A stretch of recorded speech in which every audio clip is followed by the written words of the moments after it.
बऱ्याचदा लोक काही अडचणीत असतात आणि कोणी व्यक्ती म्हणतो की तो तुमची समस्या 100% सोडवू शकतो. यासाठी इतके इतके पैसे लागतील. विशेषतः या गोष्टी प्रेमसंबंध आणि इतरही विषयांमध्ये दिसून येतात. लोक आपण तर मजबूर असतो त्यावेळेस कोणत्याही प्रकारे असेल, फक्त आपले काम तेवढे व्हावे अशी मनात इच्छा असते आणि म्हणून समोर पैसे देऊन फसतात, गमावतात. हे बघा, कुठलेही चांगले ज्योतिषी आधी तुमची पत्रिका पाहतील. तुमची पत्रिका पाहून जर काम होणार असेल तर तसे सांगतील. पण जर ते अवघड, अडचण वाटत असेल तर काम होण्यासाठी कोणती काळजी, कोणते उपाय करावे हे सांगतील. आणि जर ते काम होण्याची अजिबात शक्यता नसेल तर तसे स्पष्ट सांगतील.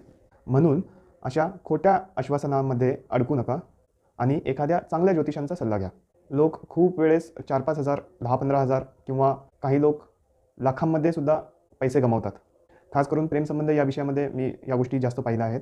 कृपया सावधान राहा. या आणि इतरही विषयांसाठी वेबसाईटवर प्रश्न विचारा किंवा व्हॉट्सअपवर संपर्क करा. शिवज ॲस्ट्रोलॉजी. जय श्रीकृष्ण.